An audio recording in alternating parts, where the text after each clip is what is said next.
The year was 1941. The world stood on the edge of chaos. Hitler's armies had swept across Europe like a plague. Paris had fallen, the British Isles barely held, and the Nazi war machine turned east, roaring toward the heart of Russia. But Hitler had a plan, a bigger plan. He wanted Japan, his Axis ally, to strike from the east, to invade Siberia, cutting the Soviet Union in half. The Wehrmacht would crush from the west. Japan would strike from the east. And together, they would erase the Soviet Union from the map. But Japan said no. Why would an empire built on conquest, an empire that had destroyed Pearl Harbor, invaded China, and dreamed of ruling Asia, refuse the one move that could have changed the entire course of World War II? This is the forgotten question of World War II, a story of mistrust, blood, politics, and one man's chilling calculation that changed the fate of nations. Because when Germany asked Japan to invade Siberia, the answer revealed not just military logic, but a psychological chess game between empires, a decision made in silence that shaped the outcome of the entire war. Before World War II, Japan and Russia had already fought, and Japan had won. In 1905, the world watched in disbelief as a small island nation crushed the mighty Russian Empire in the Russo-Japanese War. At the Battle of Tsushima, Japan's navy obliterated Russia's fleet. It was the first time an Asian power had defeated a European empire in modern history, and it burned a scar into Russian pride that would last for generations. But Japan, too, remembered that war differently. They remembered the blood, the frostbite, the endless casualties in the frozen lands of Manchuria. They remembered that Siberia was not a land of easy victories. So when, decades later, Germany asked Japan to invade Siberia, the Japanese generals already carried those ghosts in their minds. They had seen the Russian bear once, and they knew its bite. By 1940, the Axis powers were officially born: Germany, Italy, Japan, three empires bound by ambition and arrogance. The tripartite pact promised mutual assistance. If one was attacked by a power not already in the war, the others would help. Hitler thought this alliance would force Stalin to divide his troops, fearing Japan's armies in the east. But behind the handshakes and the propaganda posters, the Japanese high command didn't see Hitler as a partner. They saw him as a useful distraction. For Japan, Europe was far away. Their real prize was closer: the oil fields of the Dutch East Indies, the colonies of Southeast Asia, the Pacific. Their war wasn't for Europe. It was for empire. In June 1941, Hitler launched Operation Barbarossa, the largest invasion in history. Over 3 million German soldiers stormed into the Soviet Union, stretching across a 2,900-kilometer front. As the Wehrmacht advanced, Hitler sent urgent messages to Tokyo. Now is the time. Strike the Soviets from the east. He promised that together they would crush Stalin in months. But Japan hesitated. They were already bogged down in a brutal war in China, a war that had drained their manpower and resources for 4 long years. Invading Siberia would open another front against one of the largest armies on Earth. The Japanese generals listened, and then turned away. They had a reason, a secret reason. 2 years before Barbarossa, in 1939, the Japanese army had already fought the Soviets at a forgotten place called Khalkhin-Gol, on the border of Mongolia. What began as a border skirmish turned into a massacre. Under the command of a young Soviet general named Georgy Zhukov, the Red Army unleashed tanks, artillery, and aircraft in a coordinated assault that crushed the Japanese Sixth Army. Over 18,000 Japanese soldiers were killed or wounded. Entire regiments disappeared in the Mongolian steppe. That defeat changed everything. Japan had believed its army was invincible, but the Soviets shattered that myth. From that day on, Japan's high command quietly vowed, never again march into Siberia. Inside Japan's government, there were 2 factions, the Strike North Group and the Strike South Group. The Strike North faction, made up mostly of the army, wanted to attack the Soviet Union and seize Siberia's vast resources. The Strike South faction, dominated by the Navy, wanted to expand towards Southeast Asia and the Pacific. After the disaster at Khalkhin Gol, the Strike North faction lost power. Their generals were disgraced, their voices silenced. The empire turned its eyes south toward the oil, rubber, and tin of the colonies. That one battle, one forgotten war in Mongolia, changed Japan's destiny. It redirected the empire's hunger from Siberia to Pearl Harbor. By late 1941, Hitler's invasion of the Soviet Union was failing. The German army froze outside Moscow, and the myth of Nazi invincibility began to crack. Hitler sent another message to Tokyo, a plea, almost a demand: attack Russia, open the Eastern Front, end this war quickly. But Tokyo had already made up its mind. They signed the Soviet-Japanese Neutrality Pact in April 1900, 41 months before Barbarossa began. That treaty meant one thing: Japan would not attack the Soviet Union, and the Soviets would stay out of Japan's war in Asia. It was the ultimate betrayal of the Axis alliance, and Hitler knew it. When Hitler invaded, Stalin was terrified of a two-front war, but the Neutrality Pact gave him something priceless: time. He moved his best Siberian divisions west to defend Moscow. These were battle-hardened troops, trained for winter warfare. They arrived just as the Germans reached the outskirts of the city. In December 1941, those Siberian troops launched a counteroffensive that saved Moscow. Without Japan's attack in the east, the Soviets survived. Without that survival, World War II might have ended very differently. In Berlin, Hitler raged. He had counted on Japan to strike at Siberia to split Soviet forces, to finish what his own army could not. But instead, Japan struck south. On December 7, 1941, their planes attacked Pearl Harbor. The shock was global, but for Hitler, it was confusion. Instead of weakening the Soviet Union, Japan had drawn America into the war. The alliance that was supposed to dominate the world had just doomed itself. The deeper truth behind Japan's decision lay not in ideology, but in oil. By 1941, Japan was dependent on American and Dutch oil for its military. When the U.S. cut off oil exports after Japan's invasion of China, the empire faced collapse within months. Siberia, cold and remote, held no easy access to petroleum. The Dutch East Indies, by contrast, were overflowing with oil fields. So when the generals chose between Siberia and the South Pacific, they didn't choose loyalty, they chose survival. Their empire ran on oil, and without it, there could be no war. Along the Manchurian frontier, a quiet tension settled in 1942. Across the frozen Amur River, Japanese lookouts could see the faint glimmer of Soviet watchtowers. The soldiers on both sides stared through the mist at one another, knowing that a single mistake could start a new war. For years, both armies played a deadly waiting game: spy against spy, patrol against patrol. The Japanese fortified Manchuria with bunkers and railways. The Soviets built airfields and stationed divisions deep in Siberia. But the gunfire never came. Instead, the cold silence stretched on like an invisible wall separating two empires that no longer trusted each other, yet feared to move first. Tokyo's generals knew. Breaking that silence meant waking the sleeping bear again, and they remembered Khalkhin Gol too clearly to try.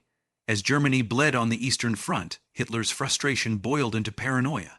He cursed Japan in private meetings, calling them merchants, accusing them of cowardice. In his mind, the Axis alliance was a triangle, and Japan had already snapped one corner. But in Tokyo, the warlords felt no shame.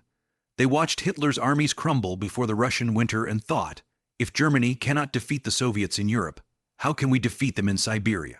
Even as the propaganda machine in Berlin shouted about global victory, Japanese diplomats quietly began to distance themselves. They didn't trust Hitler's obsession with Russia. They trusted only their own empire's survival. And while Europe burned, Japan turned inward, planning a war of its own making. Behind the frontiers, a different war was being fought, one the world rarely saw. In Manchuria, Japanese scientists of Unit 731 conducted gruesome experiments, studying the effects of frostbite, disease, and poison gas on human prisoners. Their justification: if we ever go north again, we must be ready for the cold. But those preparations were never used on the Soviets. Instead, the research became part of Japan's hidden empire, one obsessed not with invading Siberia, but with mastering life and death itself. The dark laboratories of Harbin were as much a symbol of Japan's ambition as their battleships in the Pacific.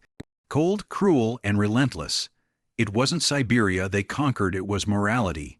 Stalin never trusted anyone, least of all the Japanese. Though he had a neutrality pact with Tokyo, he fortified Siberia as if invasion could come any day. Throughout 1942 and 1943, the Soviets built an invisible wall of steel, new tank divisions, air bases carved into the snow, even underground supply depots. The Trans-Siberian Railway pulsed day and night with troop trains. But by 1943, Stalin realized something remarkable. Japan had truly turned south, so he began moving Siberian divisions westward again. They would become the hammer that broke the Nazi line at Stalingrad, Kursk, and Berlin. Japan's silence, intended to protect itself, helped decide the fate of Europe. By 1943, Japan's empire stretched from the jungles of Burma to the islands of the Pacific. But the victories were illusions. The United States had recovered from Pearl Harbor. Its factories roared with tanks, ships, and aircraft. And one by one, Japan's conquests began to collapse. At the same time, Japan's leaders watched the Soviets grow stronger and feared they had chosen the wrong enemy. Some generals whispered that they should have gone north after all, before America grew too powerful. But it was too late. The ocean was now their battlefield and their graveyard. In 1944, as Allied bombers struck Tokyo and Osaka, Japan's intelligence service intercepted strange messages from Siberia. Soviet units were moving east again. The neutrality pact still existed on paper, but Stalin was preparing for the inevitable. He knew Japan's defeat was only a matter of time, and he wanted to be ready to strike when the empire fell. In Tokyo's war rooms, panic grew. The generals who once mocked the northern strike now begged for new defenses. But their empire was already crumbling.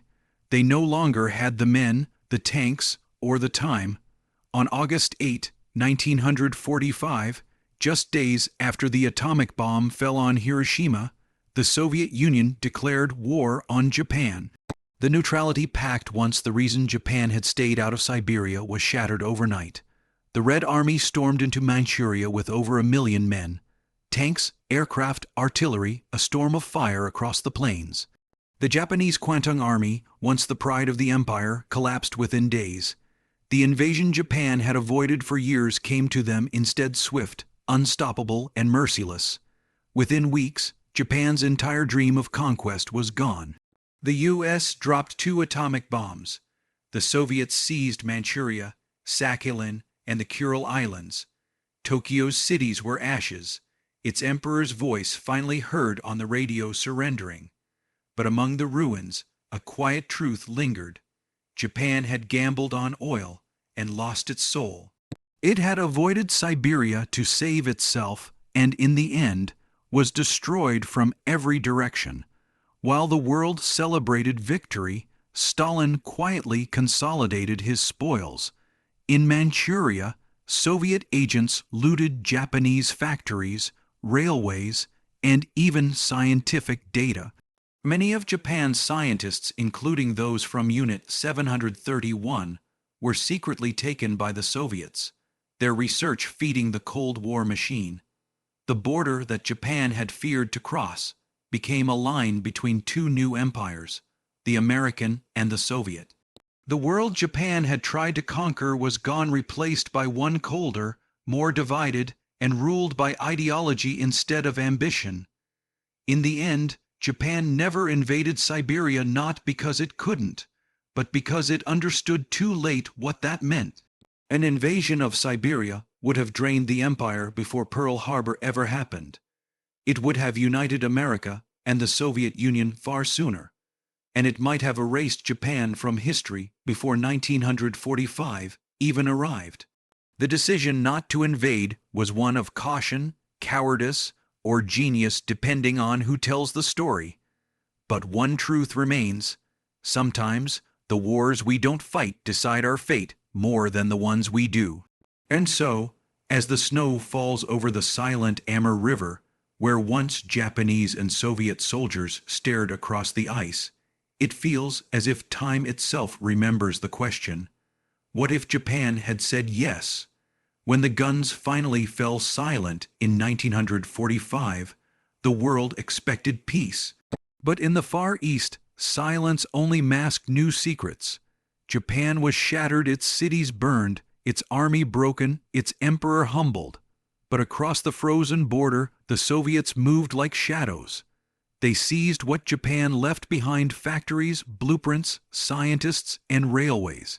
The land Japan had once dreamed of conquering, Siberia, now stood heavier, colder, and more impenetrable than ever. The neutrality pact was gone, yet neither side wanted war again, so they built walls of ice and silence and called it peace. Under U.S. occupation, Japan was forced to look inward. Its military leaders were gone. Its generals were tried or executed. But its people, millions who had grown up on empire and glory, were left asking, was it worth it? The propaganda of the 1930s had promised an eternal empire stretching from Siberia to Australia. Now, that same empire survived only in schoolbooks and broken statues. Children learned new words: democracy, reconstruction, peace. But beneath the American occupation, many Japanese still whispered, had we chosen Siberia instead of Pearl Harbor, would our empire still stand? It was a forbidden question, but it haunted an entire generation. In 1946, Soviet military engineers began a secret operation across captured Manchuria. Its name was simple: Operation Harvest. They dismantled entire industrial zones, steel mills, rail lines, power plants, and shipped them to Siberia. Thousands of Japanese engineers were taken too, labeled as war reparations. Many would never see home again. To the world, the war was over. But for those men shipped through the ice, laboring in the mines of Khabarovsk or Irkutsk, the war never ended. Their empire had fallen, and now they built the very one they were once told to destroy. Stalin was not just collecting machinery, he was collecting information. From captured archives in Manchuria, Soviet intelligence learned everything about Japan's military structure, its scientists, even its propaganda methods. They studied Japan's leaflets, radio broadcasts, and psychological warfare campaigns. To them, Japan was not just an enemy, it was a laboratory. From these lessons, the Soviets refined their own propaganda strategies, ones they would use across Eastern Europe and Asia during the Cold War. Japan had refused to invade Siberia, but in the end, its ghost would help shape the Soviet Empire. By 1947, the border between the Soviet Union and Japan, marked by the cold seas and windswept islands of the Kurils, became one of the most heavily guarded places on Earth. Soviet radar towers rose like iron trees, fighter jets screamed over the Pacific, and deep beneath the sea, submarines prowled silent, unseen. The land Japan once dreamed of taking now bristled with nuclear missiles. It was no longer a frontier.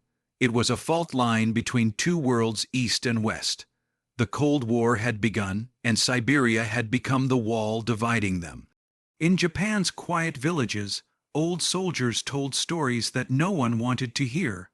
They spoke of 1939, of Kalk-Hingal, of frozen rivers, of the red Soviet tanks that came out of the dust.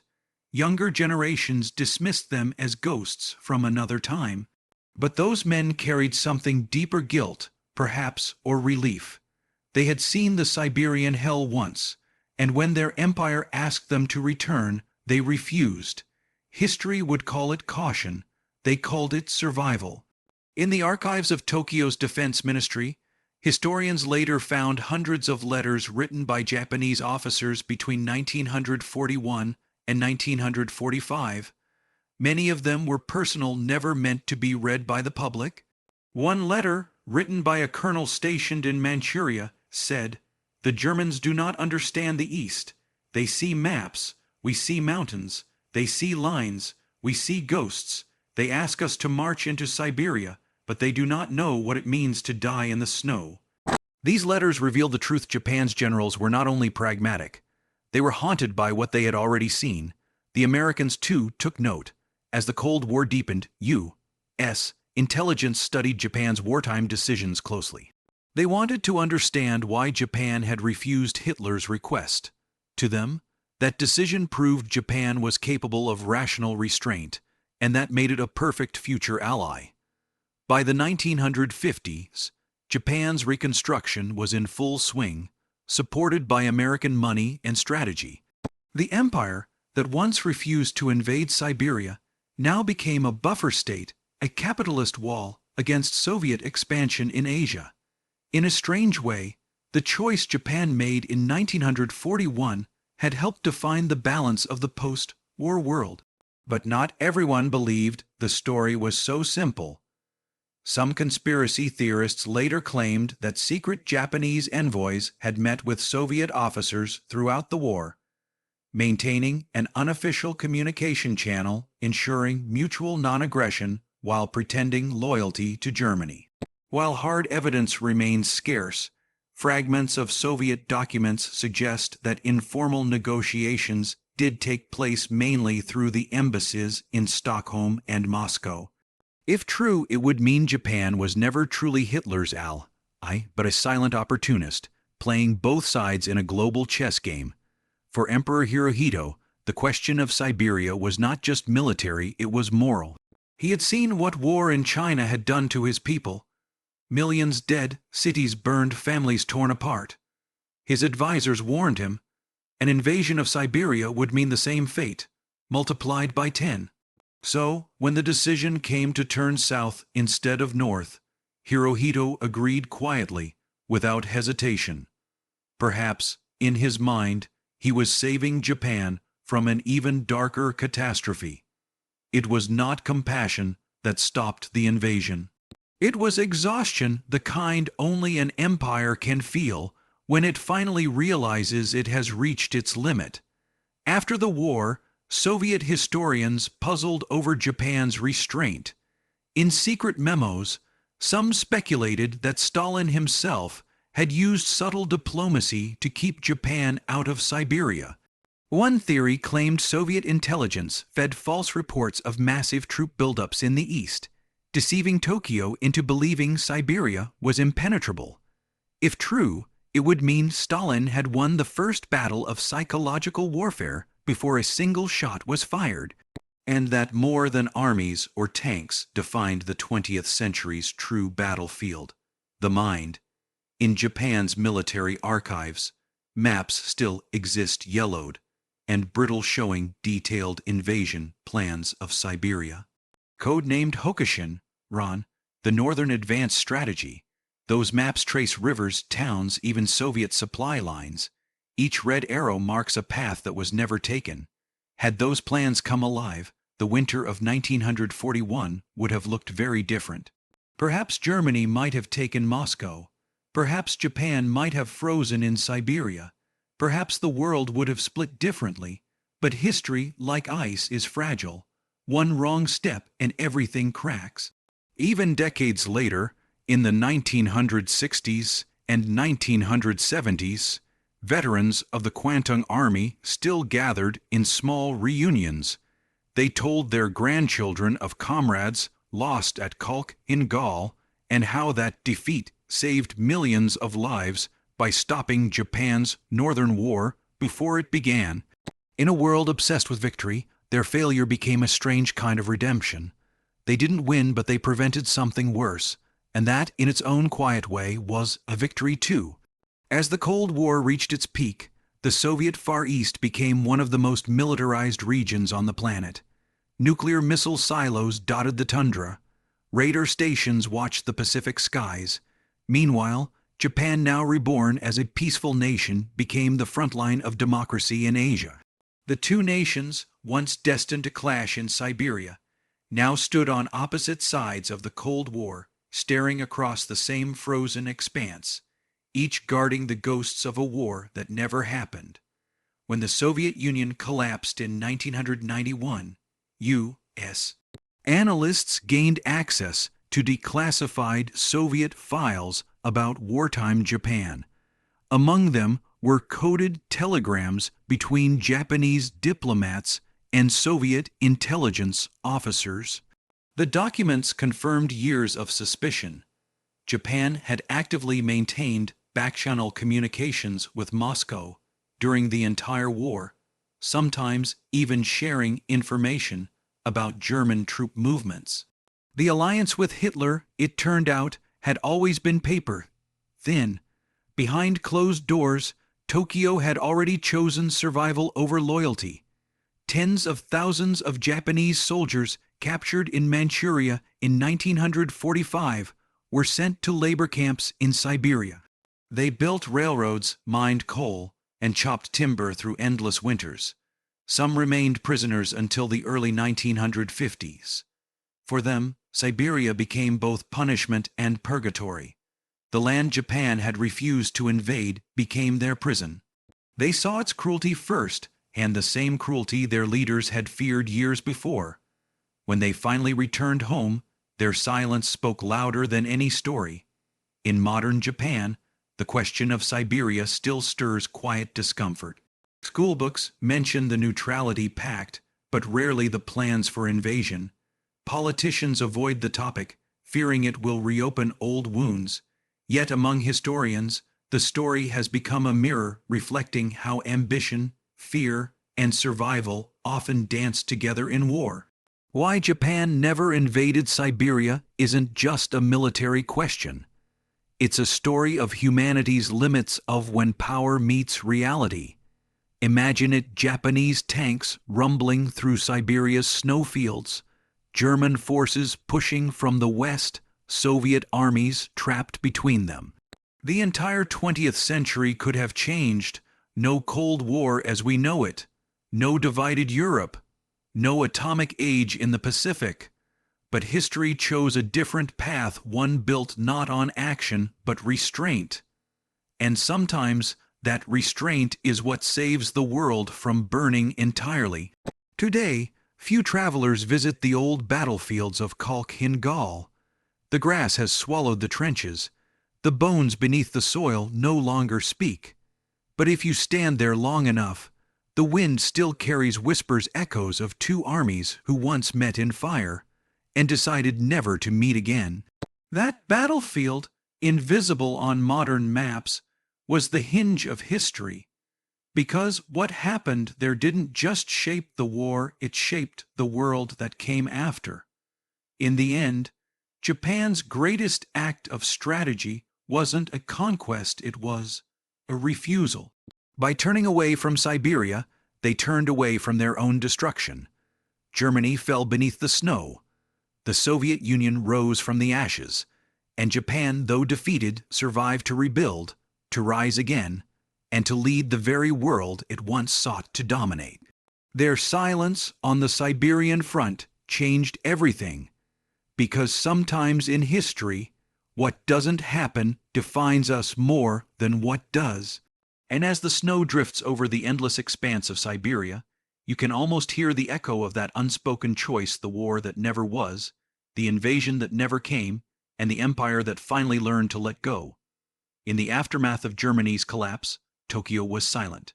Inside military archives, reports lay untouched Siberia, the uninvaded frontier, still marked with red lines and notes of ambition.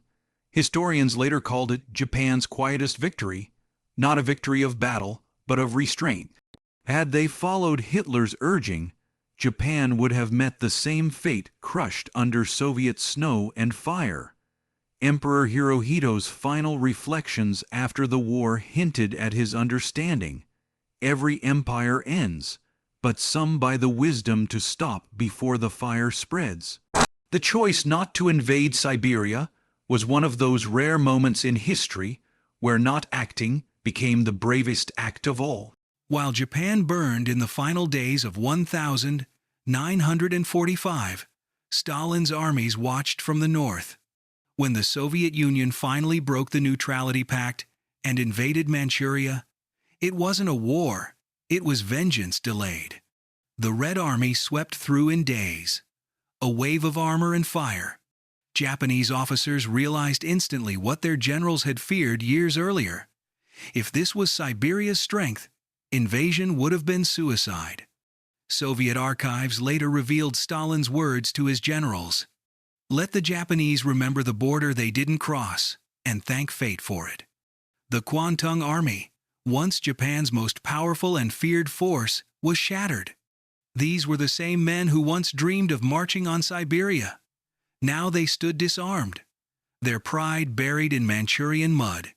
Some officers whispered among themselves, "We would have been legends."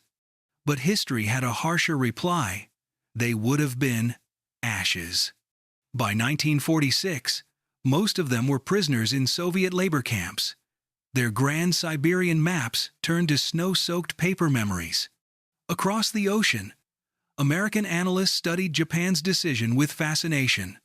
The OSS, precursor to the CIA, compiled a secret wartime report titled The Japanese Siberian Hesitation. In it, one chilling line stood out. They feared the cold more than the enemy, and perhaps they were right. This hesitation, the Americans realized, had shaped Asia's entire post-war balance.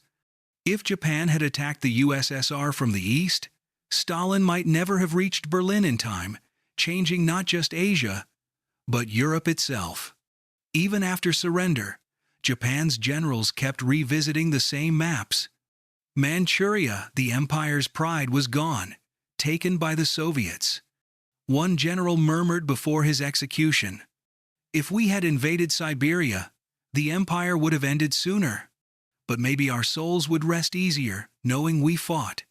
It was a haunting reflection, the kind that lives on long after the guns go silent.